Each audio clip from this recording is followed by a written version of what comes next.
And God has this amazing way, especially with those of us who've committed to following Him, He has this amazing way of, whether we choose to or not, getting us down.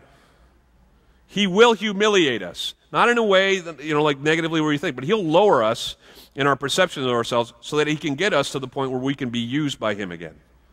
I fully believe that.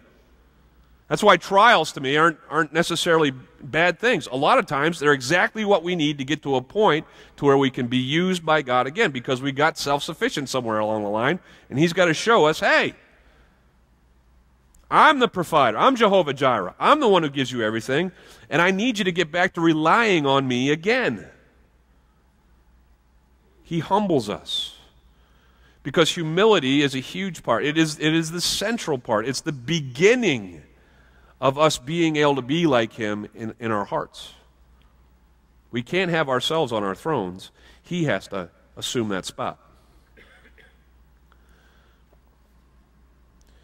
He says, but when, verse 10, but when you are invited, take the lowest place. So in life, wherever you go, assume the lowest rung on the ladder. Be the lowest. Serve. Go with the mentality of putting others first, of honoring them. He says, take the lowest place in verse 10. And he says, so that when your host comes, he'll say to you, friend, move up. If you're the lowest, the only direction you can go is where? Up. And listen, can we all agree that the best elevation that we can get as followers of Jesus Christ is one that comes from God Himself? If we self-promote, the only place we can go is? If God places us in places of honor, and He raises us up, and He blesses us, and we give Him the glory, and we, in our hearts, commit to staying last, even though He's listed. Isn't that what Jesus did? Isn't that what we're supposed to do? And isn't that the best way for us to be lifted up, is when God does it for us? God, I told you God has a way of humbling, people. Can I tell you a story here it comes. I was a speaker right before I came to Bay Life, actually. It was the weekend that I was candidating at Bay Life. That previous week, I was speaking at a student conference at Wheaton College in Wheaton, Illinois. Almost 1,200 students were there. It was like I had reached the top. I was finally the guest speaker at one of these big. They were paying me money to come and speak to these kids. It was great. And in that same week, I had this opportunity here at Bay Life. I had another church that was talking to Eleanor and I. It was a great church. And so I'll just be honest with you. I was feeling, pretty cool about myself. It's like, hey, I'm a wanted commodity. Here's what God did. I was using a garbage can, an illustration, to show, how God, it was called the God can. And if we would just get inside the God can, we can do whatever God wants us to do, because God can. All right. And so the big point of the illustration was there was a bottom cut out of the God can, and I would pick the God can up and walk around, and it was like the big, oh, that's so funny, he's so clever. Anyway, can you picture it? At the bottom, I'm walking around. All right. Now, I got a 30-inch inseam. There's more of me on the top of my waist than there is down here. Like literally. And so with these really short legs, it's really hard for me to throw these things over into a garbage can. On this particular night, I had been, pretty intense in my speaking. It was going well. And so I had gotten even, like clammier and stuff, so the pants were sticking to me. My jeans were sticking to me. Anybody ever been there?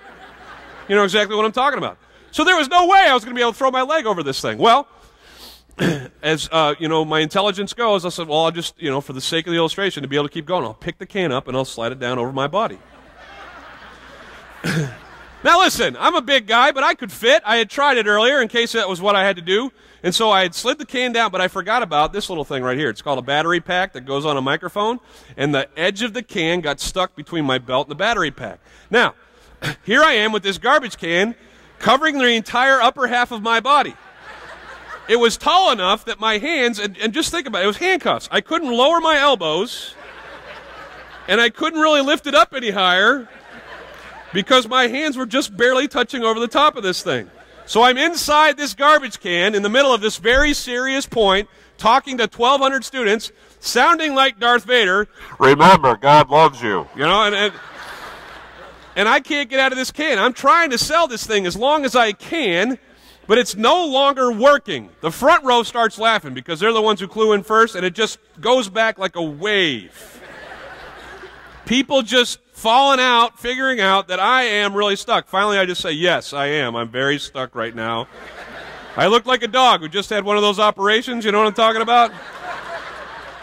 I bent over like this, and I'm like, can someone get me out of here, please? Yeah. I'm glad you enjoyed it. No, I don't have pictures. The sound guy, though, had to come off the stage, and he actually yanked this can off of my carcass. Now, I went on, I kept going, but I went home that night reminding myself, or being reminded, I'm a dork. I really am. You're dorks. We're all dorks. We are all zero without the grace and provision of a holy God. And so if we live life thinking like we're something, then God's going to lower us down until we realize we're really nothing without Him, and that's where He needs us to stay. So if we're going to have a heart for God and a heart for what His heart is for, His people, we got to be humbled. Got to be humbled. Second thing is this, perspective.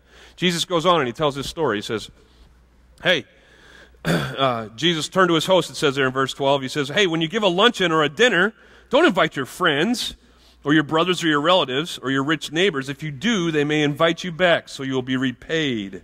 The first thing that we have to do is choose the right seat. If you didn't get those blanks, that's the first set of blanks. Choose the right seat. The second thing we need to do is we need to look to make an impact on those who need it most. Has anybody in here ever asked or ever done something for somebody with hopes that they would pay them back? Put the hands up in the air. Oh, come on. No one's ever manipulated anybody ever. Okay. That's what Jesus is talking about here. He turns to the host and he says, hey, host, you asked all the other higher-up Pharisee types to come to this dinner, all of whom have food at home and have, no real need for this lunch that you're providing. What gives? He says, the real reason that you're having these guys over is so that they'll have you over. The real reason that you're honoring these guys is so that they'll talk nicely about you to other Pharisee types. You're just hoping to get some shine off of this thing. So understand that you being kind and gracious and giving of your home and your food to these guys, it's not so much a service, it's an investment. He says, hey, that's not how we roll. That's not the way it is in my kingdom. In my kingdom, service is built around giving to those who can't give back. And that's the perspective change that I'm talking to you about. We have to change our thinking on service. It's not just us investing or manipulating so that we can receive. It's us giving with no hopes of getting any return. That's what true service is. He says this. He says, no, man, don't invite those guys anymore. He says, but when you give a banquet, verse 13, he says, invite the poor, the crippled, the lame, the blind, and then you'll be blessed. He says, if you want to find true happiness, is what the word blessing means there. If you want to find true happiness, it's found in service to those who can't serve you back. That's when you'll be blessed. He goes on and he says this, although they can't repay you now in this life, he says you'll be repaid at the resurrection of the righteous. He says, listen, when you get to heaven, when you get to the position where you're standing before me and we're going over the things that you've done, I'm going to show you the video. I don't know if this is how it's going to work, but it's a great picture for us in this context. I'm going to show you the video of your life, the memories of your life. And we're not going to go through all the things that you thought you'd be applauded for. Some of those things you did for the applause of men. I'm going to go to the things that you did when no one else was looking. The ways that you gave to those who could not possibly pay you back. Those are going to be the clips in your highlight reel. And every time I see that, the angels, the hosts of heaven, are going to rejoice over your selfless sacrifice and service, because that's what matters to a holy God. Now listen, church, what that means for us is a lot of the things that we're already doing. Praise be to God that we're getting the reputation in this community for being the church that goes and just does stuff for folks. We're feeding the homeless. Seriously, yay God for that. We're making a difference in our community, and we want to seek to do more. We're making a difference internationally in the community of Christ around the world, and we want to do more. And we don't want to do it for what we can receive. We want to do it for what God can receive.